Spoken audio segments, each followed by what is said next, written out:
ಆತ್ಮೀಯ ವೀಕ್ಷಕರೇ, Royson creations YouTube ಚಾನಲ್ಗೆ ನಿಮಗೆ ಸ್ವಾಗತ. ಇಂದಿನ ಈ ವಿಡಿಯೋದಲ್ಲಿ 5ನೇ ತರಗತಿಯ ಪ್ರಥಮ ಭಾಷೆ ಕನ್ನಡ ಮೌಲ್ಯಾಂಕನ ಪ್ರಶ್ನೆ ಪತ್ರಿಕೆಯ ಮಾದರಿ ಪ್ರಶ್ನೆ ಪತ್ರಿಕೆಯನ್ನು ನಾನು ನಿಮ್ಮ ಜೊತೆ ಡಿಸ್ಕಷನ್ ಮಾಡ್ತಾ ಇದ್ದೀನಿ. ಈಗ ಆಲ್ರೆಡಿ ನಿಮಗೆ ಮಾಡೆಲ್ ಕ್ವಶನ್ ಪೇಪರನ್ನು ನಾನು ನಿಮ್ಮ ಜೊತೆ ಡಿಸ್ಕಷನ್ ಮಾಡಿದೆ. ಅದರ ಲಿಂಕು ಡಿಸ್ಕ್ರಿಪ್ಷನಲ್ಲಿರುತ್ತೆ. ನಾಳೆ ನಿಮಗೆ ಎಕ್ಸಾಮ್ ಇರೋದ್ರಿಂದ ಒಂದು ಮಾದರಿ ಕ್ವಶನ್ ಪೇಪರನ್ನು ನಿಮ್ಮ ಜೊತೆ ಡಿಸ್ಕಷನ್ ಮಾಡಿದ್ರೆ ನಿಮಗೊಂದು ಐಡಿಯಾ ಸಿಗುತ್ತೆ ಯಾವ ರೀತಿ ಎಕ್ಸಾಮ್ಗೆ ಕ್ವಶನ್ಸ್ ಕೇಳ್ತಾರೆ ಅಂತ ಹೇಳಿ. ಹಾಗಾಗಿ ಈ ವಿಡಿಯೋನ ಸಂಪೂರ್ಣವಾಗಿ ನೋಡಿ, ಯಾವೆಲ್ಲ ರೀತಿ ಪ್ರಶ್ನೆಯನ್ನು ಕೇಳಿದರೆ ಅದು ನಿಮಗೆ ನಾಳೆ ಎಕ್ಸಾಮ್ಗೆ ಯೂಸ್ ಆಗುತ್ತೆ ಅಂತ ಹೇಳ್ತಾ ವಿಡಿಯೋನ ಸ್ಟಾರ್ಟ್ ಮಾಡ್ತಾ ಇದ್ದೀನಿ. ಫಸ್ಟ್ ಮೇನ್ 1ರಿಂದ 10ರವರೆಗಿನ ಪ್ರಶ್ನೆಗಳಿಗೆ ನೀಡಲಾಗಿರುವ 4 ಆಯ್ಕೆಗಳಲ್ಲಿ ಸೂಕ್ತವಾದ ಉತ್ತರವನ್ನು ಆರಿಸಿ ನಿಗದಿಪಡಿಸಿರುವ ಸ್ಥಳಗಳಲ್ಲಿ ಕ್ರಮಾಕ್ಷರದೊಂದಿಗೆ ಉತ್ತರವನ್ನು ಬರೆಯಿರಿ. ಮೊದಲನೇ ಪ್ರಶ್ನೆ, ನಿನ್ನ ಕಾರ್ಯದಲ್ಲಿ ಜಯವಾಗಲಿ. ಅಡಿಗೆರೆ ಎಳೆದ ಪದವು ಸೂಚಿಸುವ ವಿಭಕ್ತಿ ಪ್ರತ್ಯಯ. ನಿನ್ನ ಕಾರ್ಯದಲ್ಲಿ, ಅಲ್ಲಿ. ಹಾಗಾಗಿ ಅಲ್ಲಿ ಇರುವಂತಹ ವಿಭಕ್ತಿ ಪ್ರತ್ಯಯ ಯಾವುದು? ಅಲ್ಲಿ. ಹಾಗಾಗಿ ಈ ಕೊಟ್ಟಿರೋ 4 ಆಪ್ಷನ್ನಲ್ಲಿ ಮಕ್ಕಳ ಅಲ್ಲಿ ಸರಿಯಾದಂಥ ಉತ್ತರ. 2ನೇ ಪ್ರಶ್ನೆ, ಮನುಷ್ಯರು ಯಾಕೆ ಹೀಗೆ ಮಾಡುತ್ತಾರೆ? ಈ ವಾಕ್ಯದ ಕೊನೆಯಲ್ಲಿ ಬಳಸಬಹುದಾದ ಸೂಕ್ತ ಲೇಖನ ಚಿಹ್ನೆ. ಇಲ್ಲಿ ಮನುಷ್ಯರು ಯಾಕೆ ಹೀಗೆ ಮಾಡುತ್ತಾರೆ, ಅಲ್ಲಿ ಪ್ರಶ್ನೆಯನ್ನ ಕೇಳ್ತಾ ಇದ್ದಾರೆ. ಹಾಗಾಗಿ ನಾವಲ್ಲಿ ಪ್ರಶ್ನಾರ್ಥಕ ಚಿಹ್ನೆಯನ್ನ ಬಳಸಬೇಕಾಗತ್ತೆ. ಹಾಗಾಗಿ ಆಪ್ಷನ್ ಡಿ ಸರಿಯಾದ ಉತ್ತರ. ನೀವಾಗಿ ಆಪ್ಷನ್ ಡಿ ಅನ್ನ ಬರೆದು ಅಲ್ಲಿ ಏನು ಉತ್ತರ ಇರುತ್ತೆ ಅದನ್ನ ಬರಿಬೇಕಾಗತ್ತೆ. ನೆಕ್ಸ್ಟ್ 3ನೇದು, ಮಲ್ಲಜ್ಜಿ ನೀಡುವ ತೀರ್ಪು ಯಾವ ನ್ಯಾಯಾಧೀಶರ ತೀರ್ಪಿಗೂ ಕಡಿಮೆ ಇಲ್ಲ. ಈ ವಾಕ್ಯದಲ್ಲಿ ತೀರ್ಪು ಪದ ಸೂಚಿಸುವ ಅರ್ಥ. ಆಕೆ ನೀಡುವ ತೀರ್ಪು ಯಾವ ನ್ಯಾಯಾಧೀಶರು ಕೊಡೋ ತೀರ್ಪಿಗೂ ಕಡಿಮೆ ಇರಲ್ಲ. ತೀರ್ಪು ಅನ್ನೋದೇನಾದ್ರೆ ಮೀನಿಂಗು ಆದರಣೆ, ಹಾರೈಕೆ, ಸುಂಕ, ತೀರ್ಮಾನ. ತೀರ್ಪು ಅಂದ್ರೆ ತೀರ್ಮಾನವನ್ನು ನೀಡುವಂಥದ್ದು. ಹಾಗಾಗಿ ಆಪ್ಷನ್ ಡಿ ಸರಿಯಾದ ಉತ್ತರ. 4ನೇ ಪ್ರಶ್ನೆ, ಹೊಳೆಯ ನೀರು ಬಿಸಿಲಿನಲ್ಲಿ ಹೊಳೆಯುತ್ತಿತ್ತು. ಈ ವಾಕ್ಯದಲ್ಲಿ ಹೊಳೆ ಪದದ ನಾನಾರ್ಥಕ ಪದವನ್ನು ಕೇಳಿದ್ದಾರೆ. ಹೊಳೆ ಅಂತ ಹೇಳಿದ್ರೆ ಅದು ನದಿಯ ಆಗುತ್ತೆ, ಹೊಳೆಯುವುದು ಅದು ಸಹ ಆಗುತ್ತೆ. ಹಾಗಾಗಿ ಈ ಕೊಟ್ಟಿರೋ 4 ಆಪ್ಷನ್ಸ್ಗಳಲ್ಲಿ ಆಪ್ಷನ್ ಸಿ ನದಿ, ಹೊಳೆಯುವುದು ಸರಿಯಾದಂತಹ ಉತ್ತರ. ನೆಕ್ಸ್ಟ್ 5ನೆಯ ಪ್ರಶ್ನೆ, ರಾಯಣ್ಣ ಕಿತ್ತೂರು ಸಂಸ್ಥಾನದ ಸಾಮಾನ್ಯ ಪ್ರಜೆಯಾಗಿದ್ದನು. ಇಲ್ಲಿ ಅಡಿಗೆರೆ ಎಳೆದ ಪದದ ವಿರುದ್ಧಾರ್ಥಕ ಪದ ಸಾಮಾನ್ಯ, ಅದಕ್ಕೆ ಅಸಾಮಾನ್ಯ ಆಗುತ್ತೆ. ಹಾಗಾಗಿ ಕೊಟ್ಟಿರೋ 4 ಆಪ್ಷನ್ನಲ್ಲಿ ಅಸಾಮಾನ್ಯ ಸರಿಯಾದ ಉತ್ತರ. 6ನೇ ಪ್ರಶ್ನೆ, ಮಳೆಗಾಲದಲ್ಲಿ ನದಿ ತೊರೆಗಳು ತುಂಬಿ ಹರಿಯುತ್ತವೆ. ಇಲ್ಲಿ ಮಳೆಗಾಲ ಎಂಬುದಕ್ಕೆ ಉದಾಹರಣೆಯಾಗಿದೆ. ಮಳೆಗಾಲ, ಮಳೆ ಪ್ಲಸ್ ಕಾಲ, ಮಳೆಗಾಲ. ಹಾಗಾಗಿ ಅದು ಆದೇಶ ಸಂಧಿಗೆ ಬರ್ತದೆ. ಹಾಗಾಗಿ ಕೊಟ್ಟಿರೋ 4 ಸಂಧಿಯಲ್ಲಿ ಆದೇಶ ಸಂಧಿ ಸರಿಯಾದ ಉತ್ತರ. 7ನೇ ಪ್ರಶ್ನೆ, ಮಗನನ್ನು ಕಾಣದ ತಾಯಿ ಕೃಷ್ಣ ಎಲ್ಲಿದ್ದೀಯಾ ಎಂದು ಹುಡುಕಾಡಿದಳು. ಅಡಿಗೆರೆ ಎಳೆದ ಪದ ಏನಾಗಿದೆ? ಕೃಷ್ಣ ಎಲ್ಲಿದ್ದೀಯಾ. ಸಂಧಿ ಕಾರ್ಯದ ಪದ, ಪ್ರಕೃತಿ ಭಾವ, ಅವ್ಯಯ ಪದ, ಧಾತು ಪದ. ಕೃಷ್ಣ ಎಲ್ಲಿದ್ದೀಯಾ. ಅಲ್ಲಿ ನಮ್ಗೆ ಇಲ್ಲಿ ಪ್ರಶ್ನೆನೇ ಕೇಳ್ತಾ ಇದ್ದಾರೆ, ಎಲ್ಲಿದ್ದೀಯಾ ಅಂತ. ಹಾಗಾಗಿ ಕೊಟ್ಟಿರೋದ್ರಲ್ಲಿ ಅದು ಧಾತು ಪದಕ್ಕೂ ಸಹ ಅದು ಬರ್ತದೆ. ಹಾಗಾಗಿ ಆಪ್ಷನ್ ಡಿ. 8ನೇ ಪ್ರಶ್ನೆ, ಎತ್ತುಗಳು ಗದ್ದೆಯಲ್ಲಿ ನೇಗಿಲನ್ನ ಎಳೆಯುವು. ಈ ವಾಕ್ಯದಲ್ಲಿರುವ ಕ್ರಿಯಾಪದ ಎಳೆಯುವುದು, ಅದು ಒಂದು ಕ್ರಿಯೆ. ಹಾಗಾಗಿ option B is the right answer.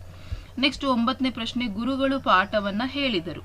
ಈ ವಾಕ್ಯದಲ್ಲಿ ವರ್ತಮಾನ ರೂಪ ಯಾವುದಿದೆ? ಗುರುಗಳು ಪಾಠವನ್ನ ಹೇಳುತ್ತಾರೆ. ಈಗ ಹೇಳ್ತಾ ಇದ್ದಾರೆ, ಹೇಳುತ್ತಾರೆ ಅನ್ನೋದು ವರ್ತಮಾನಕ್ಕೆ ಬರ್ತದೆ. 10ನೇದು ಮಾದರಿಯಂತೆ ಬರೆ. ಕುಡಿಯಿತು, ಈ ಪದದ ಧಾತು ರೂಪ ಕುಡಿ. ಆಡಿದಳು, ಈ ಪದದ ಧಾತು ರೂಪ ಆಬ್ವಿಯಸ್ಲಿ ಆಡು.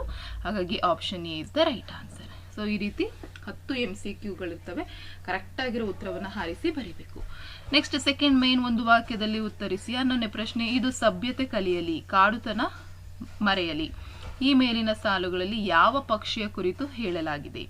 12ನೇ ಪ್ರಶ್ನೆ, ಈ ಮನುಷ್ಯ ಎಂದಿಗೂ ಕವಲೆತ್ತು ಕೊಡಗ ತನಗಾಗಿ ಕುಣಿಸುತ್ತಾ ನಡೆದಾನ. ಈ ಸಾಲುಗಳಲ್ಲಿ ಗಮನಿಸಿದಾಗ ಮನುಷ್ಯನನ್ನ ಯಾವ ಪ್ರಾಣಿಗೆ ಹೋಲಿಸಲಾಗಿದೆ?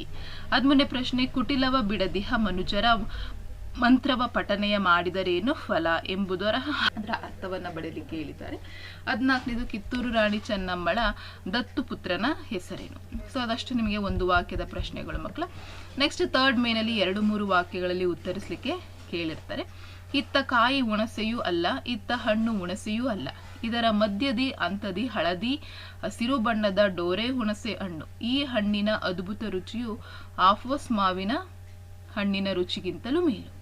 ಸೊ ಈ ವಾಕ್ಯಗಳನ್ನು ಗಮನಿಸಿ ಡೋರೆ ಹುಣಸೆ ಹಣ್ಣಿನ ಒಂದು ವಿಶಿಷ್ಟ ರುಚಿಯ ಹಣ್ಣು ಎಂಬುದನ್ನು ನಿಮ್ಮ ಮಾತುಗಳಲ್ಲಿ ಡೋರೆ ಹಣ್ಣು ಯಾವ ರೀತಿ ಇದೆ ಅದರ ವಿಶಿಷ್ಟತೆಯನ್ನು ನಿಮ್ಮ ವಾಕ್ಯಗಳಲ್ಲಿ ನೀವು ಬರಿಬೇಕಾಗುತ್ತೆ. ಸೊ ಈಸಿಯಾಗಿ ಬರಿಬೋದು ಮಕ್ಕಳ. 16ನೇ ಪ್ರಶ್ನೆ, ಮಲ್ಲಜ್ಜಿ ಮಳಿಗೆಯ ಬಾಗಿಲು ಸದಾ ತೆರೆದೇ ಇರುತ್ತದೆ, ಅಂಗಡಿಯಲ್ಲೇ ಇರುತ್ತಾಳೆ, ಹೊಸ ಬಗೆಯ ಮಿಠಾಯಿ ಚಾಕೊಲೇಟ್ ಕೇಳಿದರೂ ಕೊಟ್ಟು ಬಿಡುತ್ತಾಳೆ, ಯಾವಾಗ ವ್ಯಾಪಾರ ಮಾಡುತ್ತಾಳೋ ವಸ್ತುಗಳನ್ನು ಯಾವಾಗ ತರುತ್ತಾಳೋ ಅದೇ ಸೋಜಿಗವಾಗಿದೆ. ಹೀಗಾಗಿ ಮಲ್ಲಜ್ಜಿಯ ಮಳಿಗೆ ಒಂದು ಜಾದು ಲೋಕವಿದ್ದಂತೆ. ಇಲ್ಲಿ ಮಲ್ಲಜ್ಜಿಯ ಮಳಿಗೆ ಜಾದು ಲೋಕವಿದ್ದಂತೆ ಎಂಬುದನ್ನು ನಿಮ್ಮ ವಾಕ್ಯದಲ್ಲಿ ನೀವು ಹೇಳಬೇಕಾಗುತ್ತೆ. 17ನೇದು, ಫೀಲ್ಡ್ ಮಾರ್ಷಲ್ ಮಾಣಿಕ್ ಶಹಾ ಅವರು ಬೇವೂರಣ್ಣನ ಅಭಿಮಾನದಿಂದ ಬಿಗಿದಪ್ಪಿ ಪ್ರಶಂಸಿಸಿದರು. ಇವರ ಈ ಶೌರ್ಯ ಸಾಹಸಕ್ಕೆ ರಾಷ್ಟ್ರಮಟ್ಟದ ಗೌರವವೂ ದೊರೆಯಿತು. ಮೇಲಿನ ಗದ್ಯವನ್ನು ಗಮನಿಸಿ ಬೇವೂರರನ್ನ ಬಿಗಿದಪ್ಪಿ ಪ್ರಶಂಸಿಸಿದವರು ಯಾರು ಹಾಗೂ ಯಾವ ಗೌರವವು ದೊರೆಯಿತು. ಸೊ ತುಂಬ ಈಸಿಯಾಗಿ ಬರೀಬೋದು. ಅವರು ಮಾರ್ಷಲ್ ಮಾಣಿಕ ಶಹಾ ಅವ್ರನ್ನ ಏನು ಮಾಡ್ತಾರೆ, ಅವರು ಬಿಗಿದಪ್ತಾರೆ. ಸೊ ಅವರಿಗೆ ಸಿಕ್ಕಂತಹ ಪ್ರಶಸ್ತಿ ಯಾವುದಪ್ಪ ಅಂತ ಹೇಳಿದ್ರೆ ಶೌರ್ಯ ಸಾಹಸಕ್ಕೆ ರಾಷ್ಟ್ರಮಟ್ಟದ ಗೌರವ ಅವರಿಗೆ ಸಿಗ್ತದೆ. 18ನೇದು, ರಾಯಣ್ಣನ ತಾತನಾದ ರಾಗಪ್ಪ ಎಂಬುವರು ಅಂದಿನ ಕಿತ್ತೂರು ದೊರೆ ವೀರಪ್ಪ ದೇಸಾಯಿಯಿಂದ 1000 ಒಂಟೆ ಸರದಾರ ಎಂಬ ಬಿರುದನ್ನು ಪಡೆದಿದ್ದನು.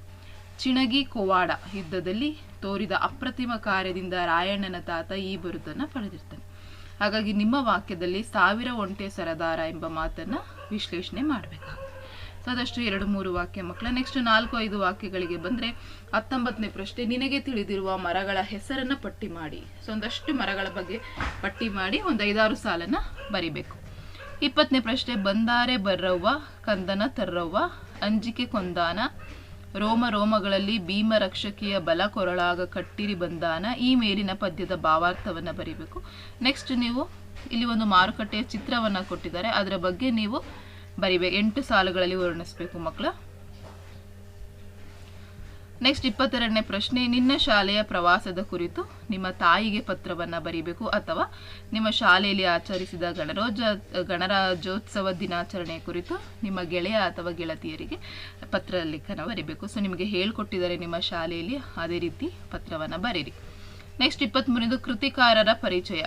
5ನೇ ತರಗತಿ ಕನ್ನಡ ಪಠ್ಯ ಪುಸ್ತಕದಲ್ಲಿನ ಪುಟ ಸಂಖ್ಯೆ 103ರಲ್ಲಿ ಕೃತಿಕಾರರ ಪರಿಚಯ ಈ ಮೇಲಿನ ಗದ್ಯ ಭಾಗವನ್ನು ಓದಿ ಕೆಳಗಿನ ಪ್ರಶ್ನೆಗಳಿಗೆ ಉತ್ತರಿಸಿ.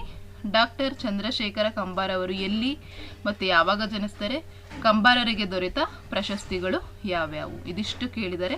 ಸೊ ಈ ಪ್ಯಾಟ್ರನಲ್ಲಿ ನಿಮಗೆ ಎಕ್ಸಾಮ್ ಇರುತ್ತೆ ಮಕ್ಕಳ. ಸೊ ಈ ಒಂದು ವಿಡಿಯೋ ನಿಮಗೆ ಯೂಸ್ಫುಲ್ ಆಗುತ್ತೆ. ಸೊ ಈ ವಿಡಿಯೋ ನಿಮಗೆ ಇಷ್ಟ ಆಯಿತು ಅಂತ ಹೇಳಿದ್ರೆ ನಾನು ಇನ್ನೊಂದಷ್ಟು 2-3 ಕ್ವಶನ್ ಪೇಪರನ್ನು ನಿಮ್ಮ ಜೊತೆ ಶೇರ್ ಮಾಡ್ತೀನಿ. ಸೊ ನೀವು ಮಾಡುವಂಥ ಲೈಕ್ಸ್ ಕಮೆಂಟ್ಸಿಂದಲೇ ನಮಗೆ ಗೊತ್ತಾಗುತ್ತೆ ನಿಮಗೆ ಈ ವಿಡಿಯೋ ಇಷ್ಟ ಆಗಿದೆಯಾ ಅಥವಾ ನಿಮಗೆ ಇನ್ನೂ ಹೆಚ್ಚಿನ ವಿಡಿಯೋ ಬೇಕೋ ಬೇಡವೋ ಅಂತ ಹೇಳಿ ನಾನು ಈ ವಿಡಿಯೋನ ಎಂಡ್ ಮಾಡ್ತಾ ಇದ್ದೀನಿ. ಇಷ್ಟ ಆಯಿತು ಅಂದರೆ ಲೈಕ್ ಮಾಡಿ ಮತ್ತು ಶೇರ್ ಮಾಡಿ.